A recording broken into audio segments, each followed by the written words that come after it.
eyelid disorders can occur from inflammation, infections, or structural problems of the eyelids. While most eyelid disorders are non-emergent, you must quickly assess for orbital cellulitis, which is a vision-threatening emergency. On the other hand, non-emergent eyelid disorders that do not threaten vision include preseptal cellulitis, blepharitis, hordeolum, chalazion, xanthelasma palpebrarum, blepharospasm, and ptosis. Now, if a patient presents with a chief concern suggesting an eyelid disorder, first obtain a focused history and physical exam. Your patient might report redness, swelling, and pain of the eyelid. On physical exam, you might find corresponding findings including erythema, edema, and tenderness to palpation. If you see these, you're dealing with an eyelid disorder. Your next step is to assess for orbital cellulitis, or postseptal orbital cellulitis. In this case, history reveals fever, a painful swollen eyelid, a bulging eye, and blurry vision. The patient might also report a preceding sinusitis or upper respiratory infection.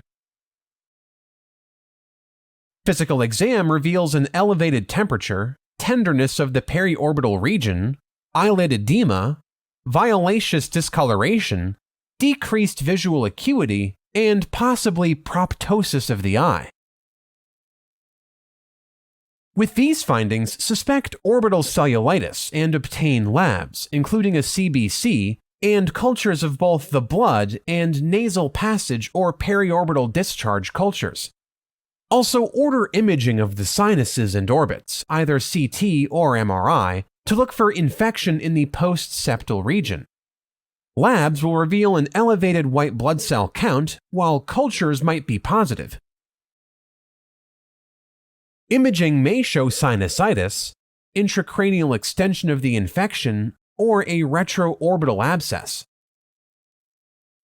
With these findings, diagnose orbital cellulitis and start IV antibiotics to cover the most common causative pathogens, including Streptococcus pneumoniae, Staphylococcus aureus, and Haemophilus influenza B. You'll need to consult the surgical team if there's evidence of an abscess, intracranial extension of the infection, worsening visual acuity, pupillary changes, or failure to respond to antibiotics. Here's a clinical pearl. Patients with orbital cellulitis generally respond quickly and completely to antibiotic therapy. However, serious complications can occur, such as intracranial extension, cavernous sinus thrombosis, vision loss, and even death. Alright, if there are no signs of orbital cellulitis, assess for non-emergent eyelid disorders. First up is preseptal cellulitis, also known as periorbital cellulitis. These patients usually report eyelid redness, swelling, and ocular pain. They might also report a fever and preceding upper respiratory infection or trauma. Physical exam reveals eyelid erythema and edema, tenderness to palpation over the eyelid, and possibly elevated temperature. With these findings, diagnose preseptal cellulitis and prescribe oral antibiotics to cover for the most common causative pathogens, including Staphylococcus aureus, Streptococcus pneumoniae, and Streptococcus pyogenes. Here are some clinical pearls to keep in mind. Both preseptal cellulitis and orbital cellulitis present similarly with eyelid erythema and swelling. However, preseptal cellulitis rarely leads to serious complications because the infection is limited to the eyelids and surrounding soft tissues anterior to the orbital septum. On the other hand, with orbital cellulitis, the infection extends to the orbit itself and the surrounding fat, nerves, and ocular muscles. That being said, preseptal cellulitis usually responds rapidly and completely to antibiotics. However, if there's no improvement within 48 hours, hospitalize your patient and manage with IV antibiotics, a CT scan of the orbits, and possibly surgery for incision and drainage. Okay, let's talk about blepharitis. Patients may report redness and flaking of eyelids, scaly crusting along eyelashes, and a gritty sensation when blinking. Physical exam might reveal erythema of the eyelids, crusting of the lids and lashes, along with conjunctival infection. With these findings, diagnose blepharitis. Recommend supportive care with good eyelid hygiene, which consists of warm, wet compress application and cleaning the eyelid with diluted baby shampoo. Next, recommend debridement of scales and debris with a moistened swab and avoidance of underlying triggers, such as eye makeup. You might need to prescribe medical therapy like topical antibiotics to eradicate bacteria from the lid margin and topical steroids to reduce ocular inflammation. Here's a clinical pearl. Blepharitis can be associated with inflammatory skin conditions such as seborrheic dermatitis and rosacea. Moving on to hordeolum, more commonly referred to as a stye. These patients report painful swelling of the eyelid, often at or near the lash line. There might be a history of blepharitis or rosacea, which are common precedents to hordeolum formation. Physical exam reveals eyelid erythema and edema with a tender pustule. With these findings, diagnose hordeolum. Treatment involves supportive care with warm, wet compress application and lid massage to facilitate drainage. Topical antibiotic therapy is reserved for an infection that persists despite conservative therapy. If both conservative treatment and antibiotics fail, or if there is abscess formation, your patient might need an incision and drainage. Next up is chalazion, which is the most common inflammatory lesion of the eyelid. In this case, the patient reports a slowly growing lump in the eyelid, often in the middle, that was painless at first but uncomfortable once enlarged.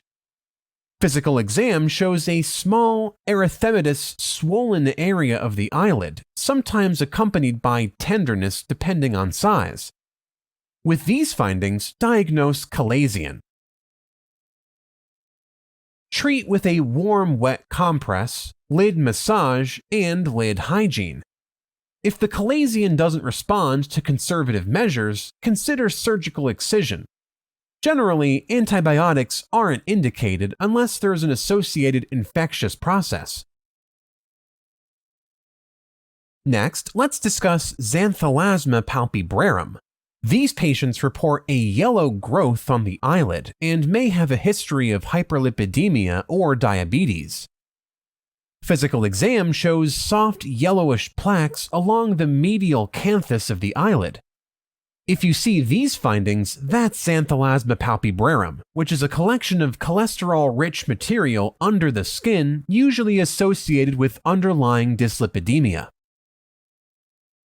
Your next step is to treat the underlying cause, like dyslipidemia or diabetes, with lifestyle modification and medical management.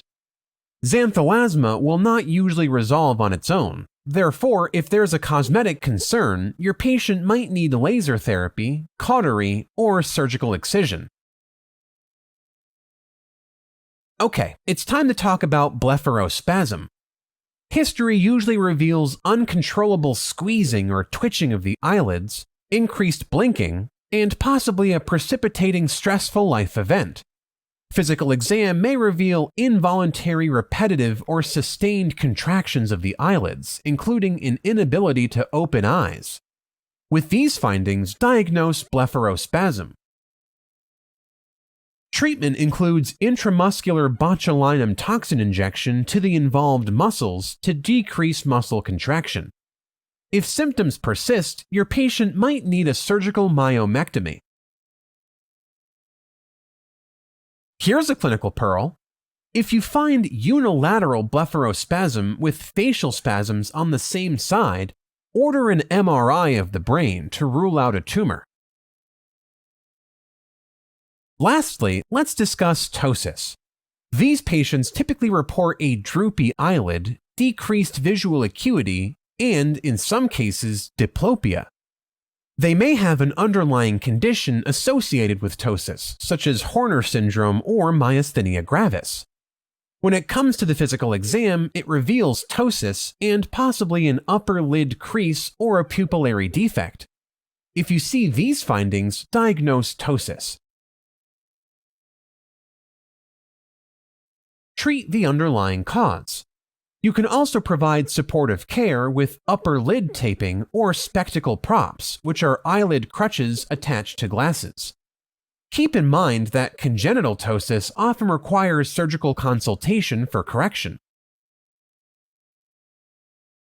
Here's a couple of high-yield facts. If your patient presents with the triad of ptosis, miosis, and anhidrosis, consider Horner syndrome. Horner syndrome occurs due to the interruption of the sympathetic nerve supply to the pupillary dilator muscles and the superior tarsal muscle, which help keep the upper eyelid elevated. An important thing to keep in mind is that another common presentation of ptosis is myasthenia gravis. In this case, prolonged upgaze will cause worsening of ptosis due to muscle fatigue. Alright, as a quick recap, if your patient has an eyelid disorder, first assess for orbital cellulitis, since this is a vision-threatening condition. Treatment includes intravenous antibiotics and surgical consultation if there's evidence of an abscess, intracranial extension of the infection, worsening visual acuity, pupillary changes, or failure to respond to antibiotics. On the other hand, non-emergent eyelid disorders include preseptal cellulitis, blepharitis, hordeolum, chalazion, xanthelasma palpebrarum, blepharospasm, and ptosis.